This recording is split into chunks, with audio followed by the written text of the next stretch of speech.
നമ്മൾ എത്ര പ്രാവശ്യം പറഞ്ഞതാണ് എൻ്റെ ഷാജി, പൗരത്വ ഭേദഗതി നിയമത്തിലെ കോൺഗ്രസ് നിലപാട് ചോദിക്കുന്നത് തന്നെ മണ്ടത്തരമല്ലേ? ഞങ്ങൾ ഈ കാര്യത്തിൽ പാർലമെൻറ്റിനകത്തും പുറത്തും പറഞ്ഞ കാര്യങ്ങൾ റെക്കോർഡിലുണ്ട്, പൊതുസമൂഹത്തിൻ്റെ മുന്നിലുണ്ട്. ഈ ബില്ല് പാസ്സാക്കിയത് എപ്പോഴാണ്? 4 വർഷം മുമ്പ്, 4 വർഷവും 4 മാസം മുമ്പ്. ആ സമയത്ത് തന്നെ പാർലമെൻറ്റ് റെക്കോർഡ് എടുത്ത് നോക്കിയാൽ കോൺഗ്രസ് പാർട്ടി ശക്തമായി എതിർത്തിട്ടാണ് ആ ബില്ല് പാസ്സാക്കിയിരിക്കുന്നത്. പിന്നെ 4 വർഷം കഴിഞ്ഞിട്ട് തെരഞ്ഞെടുപ്പ് പ്രഖ്യാപിക്കാൻ തൊട്ട് മുമ്പേ ഇത് പാസ്സാക്കാൻ വരുന്നത് അജണ്ട ക്ലിയറാണ്. ആ അജണ്ട തങ്ങളുടെ ഭരണപരാജയം മൂടിവെക്കുന്നതിന് വേണ്ടി വിലക്കയറ്റവും തൊഴിലില്ലായ്മയും കർഷകർ ആത്മഹത്യയും കർഷകരുടെ പ്രശ്നങ്ങളും മൂടിവെക്കുന്നതിന് വേണ്ടിയിട്ടുള്ള അവരുടെ പരിശ്രമമാണ്. അത് നടക്കാൻ പോകുന്നില്ല. ഈ നിയമം ഒട്ടും നടക്കാൻ പോകുന്നില്ല.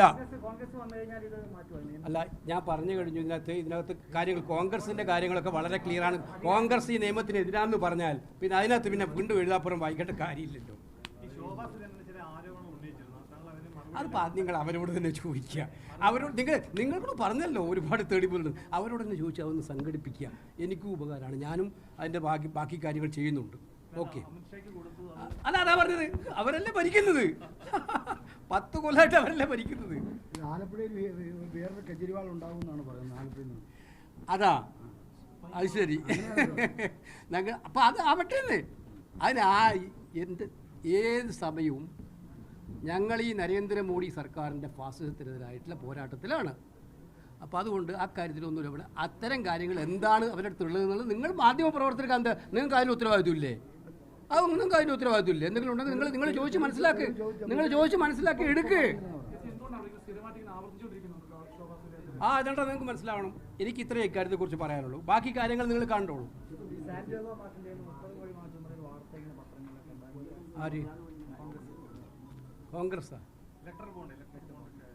ഇലക്ട്രൽ ബോണ്ടിൻ്റെ ഇത് നിങ്ങളുടെ ചാനലിൻ്റെ ഉദ്ദേശം എന്താണെന്ന് വെച്ചാൽ BJPയുടെ പിന്നെ അഴിമതി മൂടി വെക്കുക എന്നുള്ളതാണ് നിങ്ങളുടെ ചാനലിൽ. ഇലക്ട്രൽ ബോണ്ടിൽ ആരാ പ്രതികൂട്ടിലായിരിക്കുന്നത്? ഇലക്ട്രൽ ബോണ്ട് എന്ന് പറഞ്ഞിട്ട് ഇന്ത്യയിലെ ഏറ്റവും അഴിമതി ഇല്ലാത്ത പാർട്ടി എന്ന് പറഞ്ഞ BJP ഇലക്ട്രൽ ബോണ്ടിലൂടെ പ്രതികൂട്ടിലായി. അത് മറച്ചു പിടിക്കാനാണ് കേജ്രിവാളിൻ്റെ അറസ്റ്റ് പോലും. നിങ്ങൾ മാധ്യമപ്രവർത്തകരോട് എനിക്ക് പറയാനുള്ളത്, എന്താണ് മാധ്യമപ്രവർത്തകർക്ക് മുന്നിലുള്ള ഇപ്പോഴത്തെ ചോദ്യം? ഇന്ത്യ രാജ്യത്ത് ഈ സ്വാതന്ത്ര്യം നിലനിൽക്കുമോ? ജനാധിപത്യം നിലനിൽക്കുമോ? ഇപ്പോൾ നടന്നുകൊണ്ടിരിക്കുന്ന ഒരു തിരഞ്ഞെടുപ്പ് പ്രഖ്യാപിച്ചു കഴിയുമ്പോൾ ഒരു സിറ്റിംഗ് ചീഫ് മിനിസ്റ്ററെ അദ്ദേഹത്തിൻ്റെ വീട്ടിൽ പോയിട്ട് ചോദ്യം ചെയ്യാനെന്ന വ്യാജേന പോയിട്ട് അറസ്റ്റ് ചെയ്ത് കൊണ്ടുപോവാണ്. ഇനി എത്ര മാസം എന്നുള്ളത് ആർക്കും അറിയില്ല. അദ്ദേഹം തെരഞ്ഞെടുപ്പ് രംഗത്ത് അദ്ദേഹം ഒരു പാർട്ടി നയിക്കുന്ന ആളാണ്. അപ്പോൾ ഇത് ഏതെങ്കിലും ഭരണപക്ഷത്തിൽ ഒരു ആൾക്കെതിരെ കേസുണ്ടായിട്ടുണ്ടോ? ഇന്നിപ്പോൾ ഞാൻ മനോരമ പത്രത്തിൽ കൃത്യമായിട്ടും അതിൻ്റെ ആളുകളുടെ പേരുണ്ട്, കേസുകളിലുള്ളവരുടെ പേര്. ആ കേസുകളുടെ പേര് അവരെല്ലാം BJP ചേർന്നു. ആ കേസ് എന്തായി? ഇതെന്തുകൊണ്ട് ചോദിക്കപ്പെടുന്നില്ല? ഈ രാജ്യത്ത് ഇന്നലെ ഞങ്ങൾ ഇലക്ഷൻ കമ്മീഷനെ കണ്ടതാണ്. എല്ലാ ഇന്ത്യ മുന്നണിയിലെ പാർട്ടികളെല്ലാവരും കൂടി ഇലക്ഷൻ കമ്മീഷനെ കണ്ട് പറഞ്ഞതാണ്, ഇന്ത്യ രാജ്യത്ത് ജനാധിപത്യ രീതിയിൽ തിരഞ്ഞെടുപ്പ് എന്ന് പറഞ്ഞാൽ എല്ലാവർക്കും സ്വാതന്ത്ര്യമുണ്ട്. ഇപ്പം ഞങ്ങൾ പറഞ്ഞ ഒരു പ്രധാനപ്പെട്ട കാര്യം, പോലീസിനെ നിയന്ത്രിക്കാൻ ഇലക്ഷൻ കമ്മീഷൻ അധികാരമുണ്ട്, നിയന്ത്രിക്കാറുണ്ട്. അവർ ചിലയിടത്ത് DGPയെ പോലും മാറ്റിയിട്ടുണ്ട്, പോലീസ് ഹോം സെക്രട്ടറിയെ മാറ്റിയിട്ടുണ്ട്. സത്യത്തിൽ ഇപ്പോൾ income tax officers, CBI officers, അതുപോലെ തന്നെ ED ഓഫീസേഴ്സ്, അവർ നിയന്ത്രണമില്ലാതെ BJPയുടെ പാവകളായിട്ട് വർക്കുകയാണ്.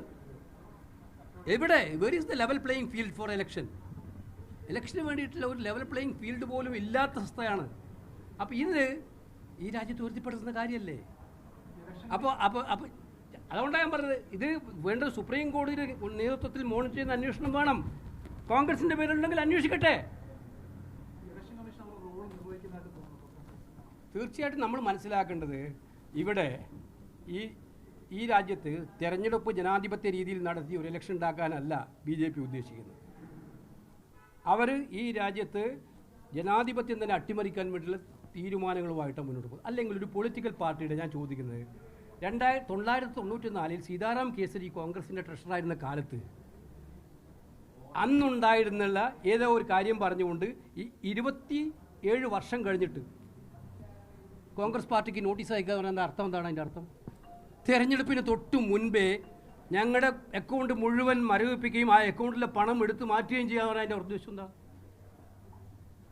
രാഷ്ട്രീയ പാർട്ടികൾ തെരഞ്ഞെടുപ്പിൽ മത്സരിക്കുന്നത് തെരഞ്ഞെടുപ്പിൽ തൊട്ട് മുമ്പില്ല.